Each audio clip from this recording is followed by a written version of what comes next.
Welcome. So glad you're here. Okay, I am laughing at myself a little bit because, okay, just a little bit of a story time. I Someone reached out to me, an audience member. So I am actually Facebook friends with her, and she reached out to me and she told me about how during one of my videos she saw a grandmother figure behind me, a spirit. She sees spirits with her physical eyes. And so, to be completely honest, it freaked me out just a little bit to begin with, but also at the same time, I thought, that is so cool. And you know who you are. And if you see more spirits, I would love to hear about it. Anybody, if you see spirits behind me, I want to hear about it. So, what do? I pull out like all of my big crystals that I don't know, you know what, it didn't even cross my mind, to be honest. I was just like, when I was getting ready for this video, I was just like, okay, I just want to make sure it's a clear space. I want to do my best work that I possibly can, but that was on my mind. And then all of a sudden I saw my crystals around the room and I was like, I'm just pulling out, everything was calling to me.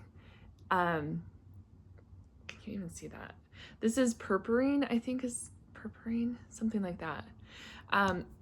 This is some kind of jasper, and I wish I could remember what it is. It's like Moroccan jasper or something. I don't think that's right. And then I have my rose quartz, which I just love, and my Merkaba crystal is just quartz crystal. So anyway, I'm just like, I am wanting to just get those vibes up real high for this session. I was just laughing at myself a little bit before. So I pulled a card before to get some guidance on what I should work on today. Oh, I'm covering the part that, okay, so it says Whispers of Mother Earth, and the only word that popped out to me was artist right here. So, and that can look like it can manifest in a lot of different ways, right? And writer can be one of those things. I'm just looking at a broad spectrum of being an artist because we're all artists. And okay, a little bit about me. If you've watched some of my earlier videos, I started oil painting in the middle of, well, quite honestly, it was kind of toward the beginning of my like really big trauma, right before some really what I thought was big was in that moment when I started oil painting, but it just kept on getting worse and worse, and I can definitely relate to Job at this point. So but anyway, I knew that I needed something to really like just I needed something to dive into that felt good to do, brought goodness to the world, and just like a little bit of an escape, but like more of an expression of just anything I wanted to express, because I felt like I couldn't express myself. And so this was only 3-ish years ago, and growing up, like I never took an art class because I was like, I'm not that artistic. I loved crafting. I felt like I was a pretty creative person and crafty, but I wasn't artistic, I didn't think. I think if I did end up taking classes, I could have seen that I had a side to me that was artistic. But that's the thing, is I think everyone is artistic, is an artist, and should put their creative spark into the world, whatever form that may look like. It can look like dancing, it can look like music, it can look like writing, it can look like painting, it can look like, what else? You know, it just comes in so many different forms. And so so this is what we're going to work on, is our creative spark, our feeling confident. Okay, here's what I'm feeling, is we're going to work on things that are preventing us from sharing our art with the world. And whether you have tried any form of art or not, you are an artist. And so yeah, it just depends on like how, anyway, I feel like I explained it well enough, but I just have to say my husband is one of the most like logical people I know. And he did ceramics in high school and he really loved it. He even helped, I think he like TA'd for one of his teachers. And anyway, so like once, I think it was a year after his high school year, maybe he got a job working for the school or something. I don't remember exactly what it was, but about a year after he graduated from high school is basically when he stopped doing ceramics for a while. But he had all of these ceramics that he still, like I still decorated our home with it and things like that. But and then around the same time, shortly after I started painting, he started to take classes to do ceramics. And so like it doesn't matter what type of person you are. I feel like we all just really need some kind of artistic outlet and to have a form of showing our inner world in a physical way. So this is what this is about. This is what we're healing, is any kind of blocks that are preventing us from sharing our art with the world. Okay, of course a miasm comes up.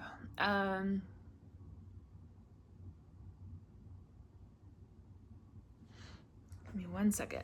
I just want to get some clarity on this.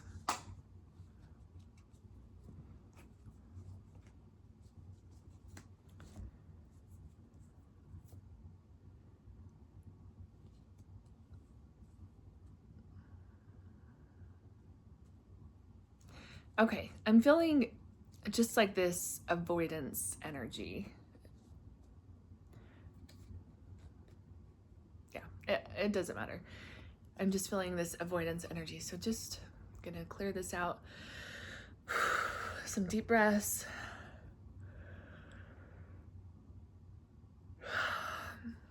It's a pretty stuck one.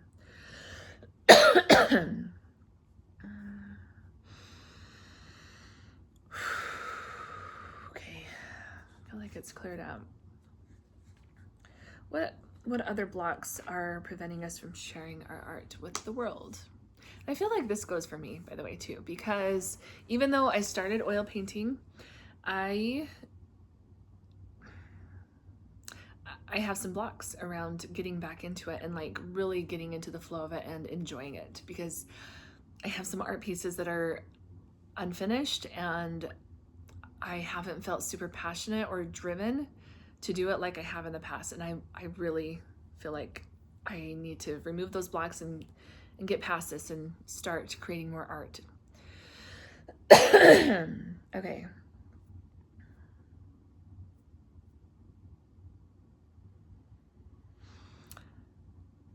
Another miasm, I'm not feeling like we need to have clarity around that. So again, if you're not familiar with what miasms are, it's just a distortion in our energy field that's inherited. It's always inherited.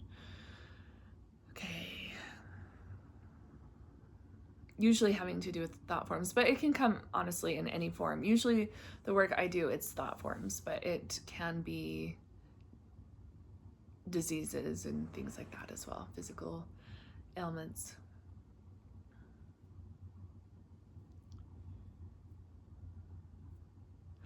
This is a really heavy one.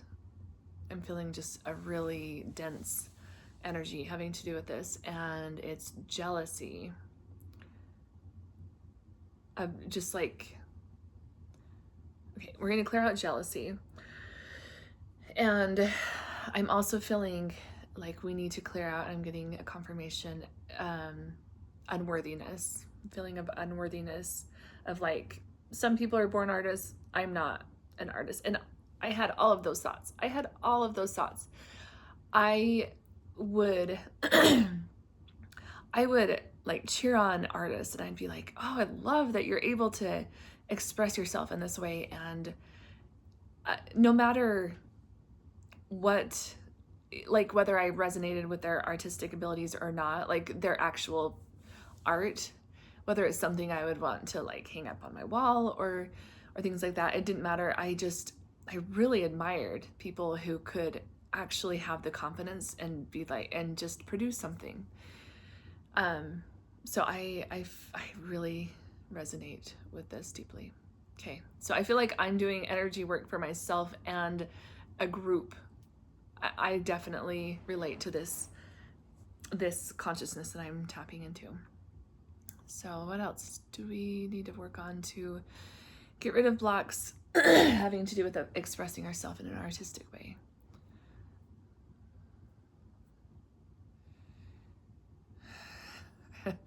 Another miasm. Okay. I just saw 1111. Okay, wow. This is really affecting my throat chakra. Okay, here's what I'm getting is I'm just seeing someone, well, what I'm seeing is a woman. It's pretty similar to an image I got a couple of sessions back, but I'm seeing a woman who is in this like prairie type dress on this this porch of a simple farmhouse, and seeing like fields that need to be plowed in front of her house, and thinking about all of the housework she needs to do, and thinking like, I've got to get wood chopped in order to get dinner done, you know, like all of the things. So it's just this very survival based energy. Like I'm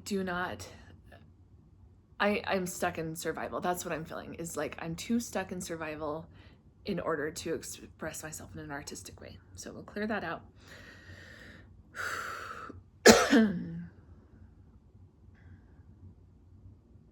What a beautiful age we live in, right? Where we have a dishwasher, where we have a furnace that can work at the click of a button, you know, a stove that we can just turn on. We have an Instant Pot and a slow cooker that we can, you know, can cook all day and is just so convenient. So just like, let's take advantage of this. We don't have to make work where there isn't work. And I do feel that type of energy. So we're going to clear that out of putting too much emphasis on like, what do I need to do next? Because just this survival mode.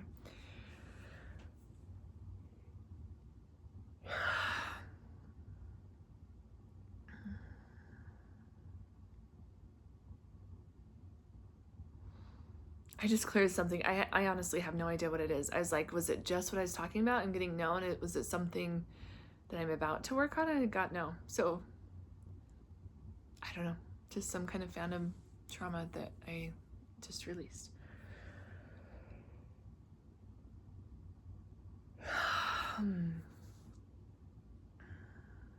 It's not releasing very well though. Do I need to address this more? No. Okay, this is kind of strange. Let's move on. I think we'll get more clarity once we move on. Let's see.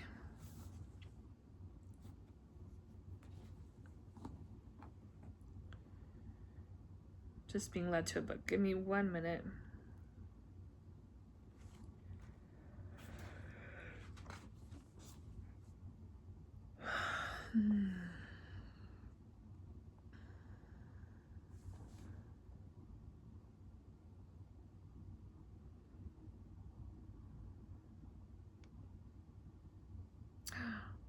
Oh, wow. Okay, so this is from the book Gene Keys.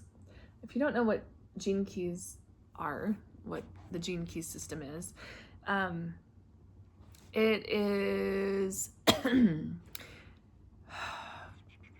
It's based on the I Ching, which is the Chinese kind of astrology, a little bit. But anyway, I won't get too much into it, but I just need to give a little bit of a background on what this is so that you can kind of understand. So I'm reading through the 12th gene key. So gene key number 12, and its like nickname is a pure heart. So the Siddhi, which is Siddhi, Siddhi, is basically, oh man, so physically it is related to the thyroid, which is the throat. I'm feeling like just a lot of stuff going on in my throat, so this makes sense. Anyway, that just caught my eye. The Siddhi is basically a mastered side of whatever gene key we're working on. So the shadow is vanity. The gift, which is like a level up from the shadow, once we work on the shadow, like this, we step into the gift, and it's discrimination. Not in a bad way. I won't read more about this, but like the gift is discrimination. I think it's going to be more of like a discernment type thing. And then the Siddhi is purity. So that's like the mastered part of the 12th gene key. So now that I've kind of explained about what the gene key is, if you didn't already know, this might make a little bit more sense. It says, the being who passed through this abyss and entered the sphere of the 12th Siddhi becomes once again like a child. Through their heart, they can perceive the divine. Oh my gosh, like I kind of want to cry. Beyond longing, beyond concepts, yet still deeply human, and with a voice beyond words. Others feel such people truly do not belong in this world, even though they are the most natural expression of what it means to be a human. In this state, nothing can contaminate their purity. Their bodies can be decrepit, even ugly, but their hearts can do nothing but sing out with the truth of their true nature. Wow, that's so beautiful. Those who manifest this Siddhi, often live the humblest of lives, unseen by the world at large. They often pass quietly through the world, living simply, yet reminding everyone who meets them that purity can exist in a human form. Wow. I didn't even read all of that before I read it to you guys. I just kind of glimpsed over it. So what I feel like this is reminding us of is, sorry, getting a text. Okay. It's reminding us that becoming like a child again is the goal. To become like the divine. Isn't it amazing that like we feel like we need to grow up and be as far away from being a child as possible, and that is the goal, but the ultimate goal is to, in my perception, and people could possibly disagree, but in my perception, is to become divine, to become like the divine, because we are an actual fragment of the divine. And so we're removing that separation from the divine, and we're working through our shadows, and our goal is to be reintegrated into the divine. And in order to get there is to become more like a child. Okay, so one of my favorite quotes is from Pablo Picasso, and we know him from his cubism, like the faces that look distorted and like all wonky, an eye up here, an eye down there, whatever. But if you see his earlier work, like it's very realistic. It's very, very skilled. And he said something to the effect, I'm not going to get it perfectly, but something to the effect of, I had to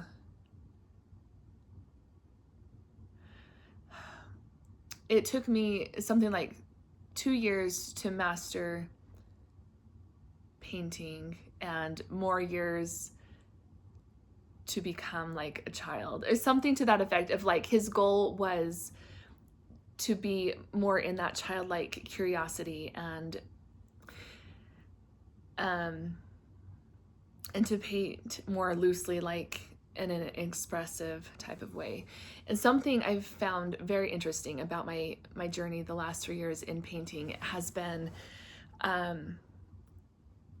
so my inclination is to get all those lines just right, to, you know, like with anything that we do, it seems like in school growing up, or just anything, we're like, if we're trying to draw a tree, we want to get the tree exactly the way we're seeing it, right? Like, and a lot of times to the world, that seems like the ultimate piece of art. But guess what?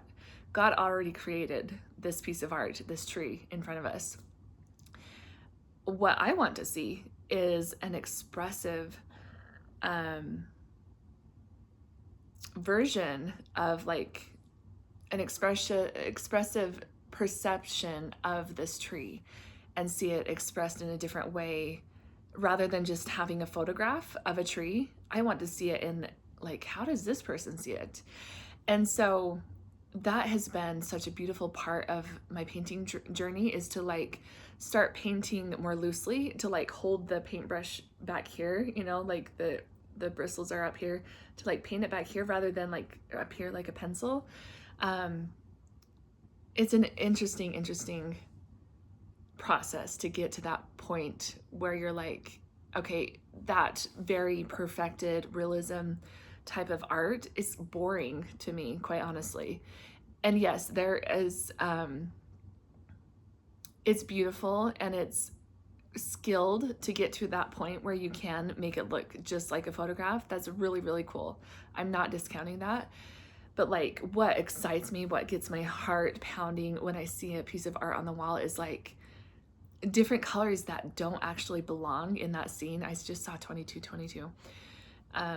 So funny. I saw 1111 and 2222.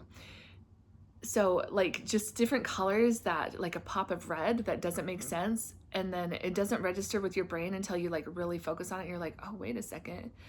I would not have thought to put that little splash of red there, like, but it adds so much depth and dimension and like flair to this painting. So what I'm trying to say is, to be divine is to be childlike.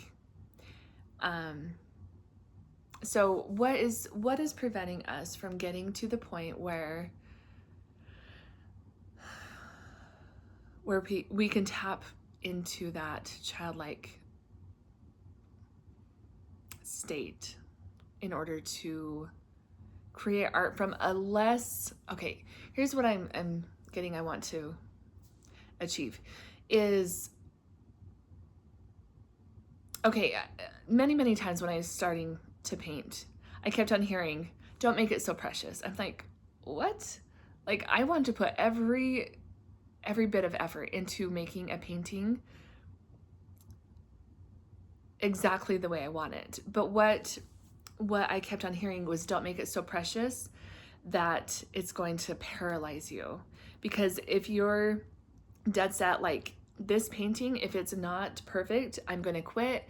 I'm not going to paint again. Like, that's where we don't want to be. Where we want to be is to be able to experiment in a carefree way. Like, how many pieces of paper have my children gone through just drawing? Like, Mom, what should I draw? You know, like, and they just constantly want to create, and it actually kind of makes me want to cry. But because that side of ourselves is kind of like beaten out of us, not really, but like discouraged out of us, I guess I should say. And looked at as a negative thing rather than the beautiful, beautiful part of ourselves that should be reintegrated. And that's where we're going to go. I feel like, yep, we are going to reintegrate this these fragments that have been broken off having to do with this carefree expression. So we're going to take our basin, put it in front of us. We're going to call in all of these fragments that have been broken off because of discouragement for things not being perfect, and fragments that prevent us from having that childlike expression, the carefree expression. So calling those in, we're gonna wash those off. All the distortions, all the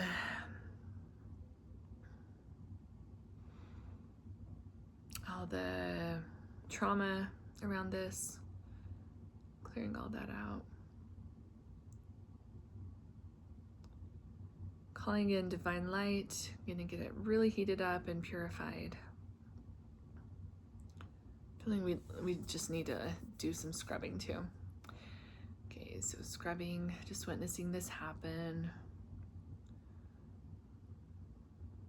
Okay, now it's ready. We're gonna raise it up to our current age. Gathering in all of the life experiences and reintegrate it into our whole selves. Okay. What else do I need to work on?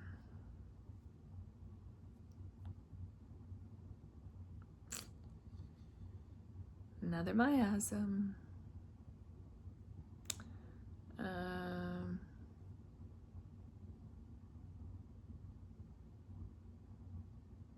I just heard, this is so childish, so like, I'm feeling if you're not doing this for a profession, it's just so childish to spend your time this way. So I'm clearing that out.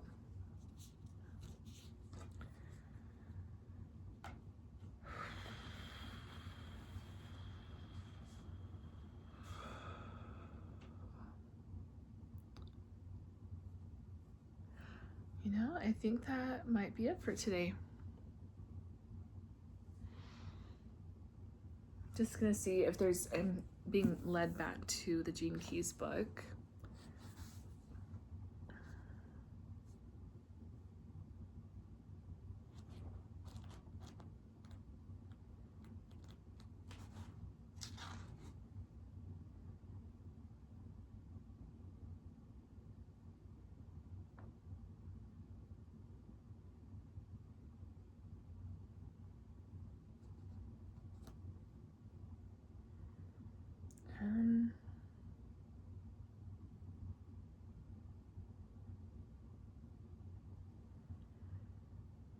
Okay, what I'm seeing is,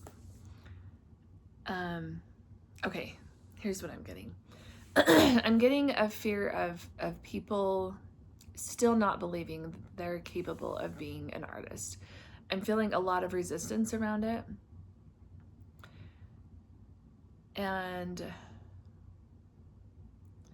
what I would like to say to that is, in this book, it's talking about how there are just some things that are innately part of us, and expressing ourselves in an artistic way is just one of those things that everyone possesses. Everyone possesses this.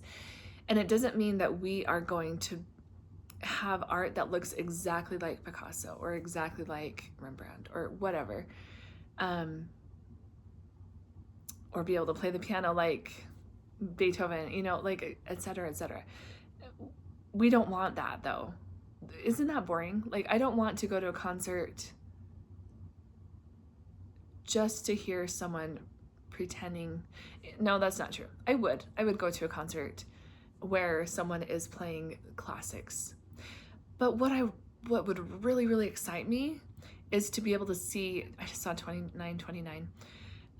What would excite me is to see their personal flair on it. So please, what I feel like I need to tell you is this is an innate part of you, and it's going to take some time. Okay, here's the thing. Part of finding the artist within is kind of like copying other people's work. It's imitation, I guess, of other people's work, because we admire that part of another person's expression, and so we're trying to emanate that. And what we get out of that is we say, okay, this doesn't look exactly like that person's artwork, but this is what I've learned from this. This is my process that's different from that other person's process, and I really like doing it this way. And this, like, it's a process. It's not going to come right away. But it's such an important part of existence, is to be able to share our inner world and to be able to see other people's inner world. It's just such an important part of life. So I am just such a fan of saying that everyone is an artist. Literally everyone is an artist. It doesn't mean everyone has the same skill sets. But I want to encourage you to find something, some kind of creative outlet.